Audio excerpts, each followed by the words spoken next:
तो बिहार में बाढ़ से हाहाकार मचा है। कोसी नदी का पानी बिहार में कहर बरपा रहा है। बिहार के 13 जिले बाढ़ की चपेट में हैं और नेपाल में भारी बारिश और उसके बाद वहां से छोड़े गए पानी की वजह से बिहार में तबाही मची है। 16 लाख से ज्यादा बाढ़ से प्रभावित हुए हैं। कोसी, गंडक, बागमती, कमला जैसी नदियां इस समय बिहार को डुबोने पर आमादा हैं। देखिए, सीतामढ़ी, सहरसा, बगहा, बेतिया, मोतिहारी, शिवहर, मधेपुरा, सुपौल, ये वो जिले हैं जो सबसे ज्यादा बाढ़ से प्रभावित हैं। ये तस्वीरें आपको दिखा रहे हैं।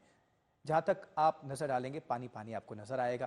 क्या अस्पताल, क्या सरकारी बिल्डिंग्स, लोगों के घर, दुकान, मकान सब पानी में समाये हुए हैं। स्कूल, कॉलेज सब काफी प्रभावित लोग।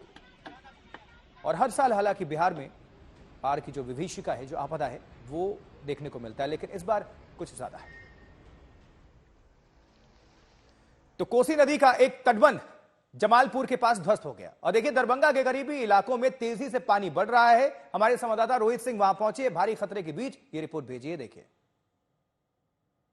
बिहार में जिस तरीके से इस वक्त बाढ़ की स्थिति बनी है, कई जगहों पर तटबंध भी जो है वो टूट रहा है। और इस वक्त हम मौजूद हैं दरभंगा जिले में, दरभंगा के जमालपुर थाना अंतर्गत भूबोल इलाके में मौजूद हैं। और यहाँ पर देख सकते हैं किस तरीके से ये जो बांध है, ये कल रात 12 बजे जो है वो ध्वस्त हो गया। उसके बाद कोसी का पानी जो है वो अब दरभंगा के तरफ जो है वो देख सकते हैं यहाँ पर उसकी धारा जो है अब मुड़ चुकी है और दरभंगा को अब एक काफी खतरा जो है वो अब हो गया है, क्योंकि ये जो कोसी का पानी जो है जो अपने धार को जो है यहाँ पे आप देख सकते हैं ये मुड़ चुका है दरभंगा की तरफ। तो कुशेश्वर स्थान, बिरौल, ये तमाम जो दरभंगा के इलाके हैं वहां पर तेजी से पानी जो है वो बढ़ रहा है। और सरकार लगातार दावा कर रही थी कि जो उत्तर बिहार के कई नदियों में उफान आया है, खासकर कोसी बराज से तकरीबन 6.5 लाख से भी ज्यादा पानी छोड़े जाने के बाद जो बाढ़ की स्थिति कई नदियों में देखने को मिली है, खासकर कोसी में। उसके बाद सरकार का लगातार दावा था कि तमाम जो तटबंध हैं वो सुरक्षित है, लेकिन सरकार के तमाम दावे यहाँ पर जो है वो फेल होते हुए नजर आए, क्योंकि कल रात ये दरभंगा में भूबोल इलाके में ये बांध ध्वस्त हो गया है। उसके बाद कोसी की धारा देखिए, ये अब पूरा का पूरा पानी जो है, ये देखिए ये इलाका भी काफी खतरनाक है, क्योंकि ये पुल भी किसी वक्त जो है बिजली का, माफ कीजिएगा, बिजली का जो ये खंभा है ये किसी भी वक्त यहाँ पे गिर सकता है और काफी खतरनाक स्थिति हो गई है। दूसरी तरफ आप देख सकते हैं इस बांध का जो दूसरा सिरा है वहां से टूटा है, वहां भी लोग मौजूद हैं। और धार देखिए कोसी में किस तरीके से रफ्तार है और इसकी वजह से हजारों की आबादी जो है इस इलाके में प्रभावित हुई है और अपने जो उनके घर डूब गए हैं और वो सुरक्षित स्थान पे पहुंचने की कोशिश कर रहे हैं। और जाहिर सी बात है, जिस तरीके से इस वक्त उत्तर बिहार में बाढ़ की स्थिति बनी हुई है वो बेहद चिंताजनक, बेहद गंभीर है। और ऐसे में लाखों की आबादी जो है वो प्रभावित हुई है और जिस तरीके से तटबंध अब टूट रहे हैं उससे अब कोसी का पानी नए इलाकों में जो है वो अब फैलता जा रहा है, जिससे कि बाढ़ की विभीषिका और ज्यादा जो स्थिति है वो खतरनाक हो गई है। चलिए, रोहित सिंह का हम रुख करेंगे अपने सहयोगी का। रोहित, चूंकि आप वहां पर मौजूद हैं, काफी चुनौतियों का सामना करना पड़ रहा है। अभी इस वक्त ग्राउंड पर क्या हालात हैं और किस तरह से राज्य सरकार इसमें मदद को आगे आई हुई है, लोग क्या कह रहे हैं?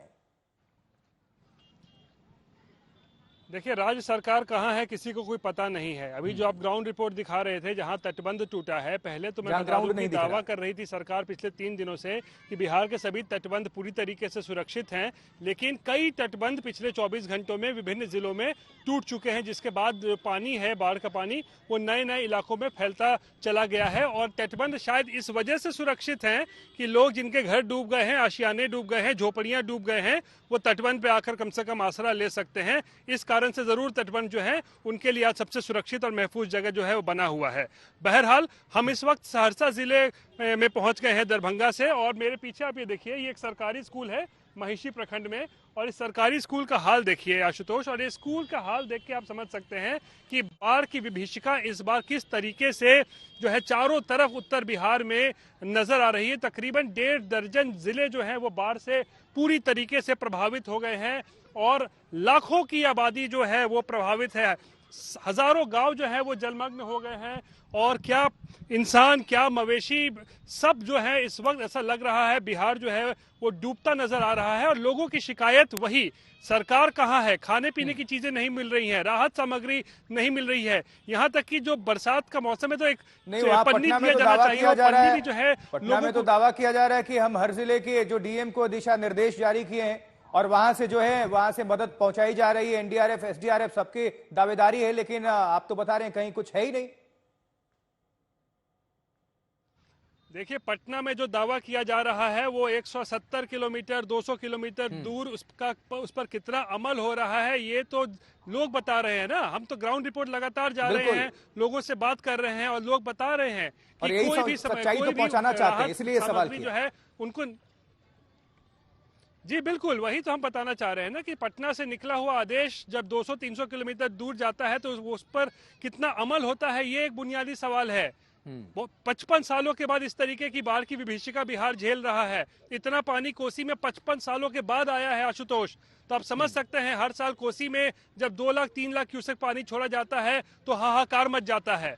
इस बार तकरीबन 7 लाख क्यूसेक पानी छोड़ा गया है, तो आप समझ सकते हैं किस तरीके के हालात होंगे बिहार में। और जब तटबंध टूट रहे हो, मंत्री जी दावा कर रहे हो, सरकार दावा कर रही हो कि तटबंध टूट रहे हैं, नहीं टूटेंगे, लेकिन टूट रहे हो तो बाढ़ का पानी नए नए इलाकों में जो है वो फैलता जा रहा है। और तस्वीरें खुद अपने आप में बयान कर रही हैं पूरी हालात को, जो है क्या हालात है। लोग सड़कों पर जी रहे हैं, सड़कों पर पहुंच गए हैं। आप पीछे आपको थोड़ी सी हम आपको तस्वीर दिखा देते हैं आशुतोष, मैं कैमरा पर्सन को कहूंगा कि जरा पीछे घुमा के जरा दिखा दे। ये देखिए लोग किस तरीके से ऊंचे स्थानों पर सड़कों पर जो है वो अपना आशियाना बनाए हुए हैं, क्योंकि इनका घर डूब गया है, झोपड़ियां डूब गई हैं। तो ऊपर देखिए जो ये आवाजाही चल रही है, ये सड़क पर जो है लोग अपना जो माल मवेशी और बच्चों के साथ रहने के लिए मजबूर है। अब ये कितना खतरनाक है ये भी आप समझिए, एकदम ये आवाजाही सड़क पर कितनी तेज होती है। निश्चित तौर पर रोहित, आप तो हकीकत दिखा रहे हैं चूंकि खुद भी पानी के बीच में खड़े हुए हैं और यही तस्वीरें तो राजधानियों में पहुंचानी है, मुख्यमंत्रियों तक पहुंचानी है। जो दावे किए जाते हैं वो हवाई साबित हो रही हैं।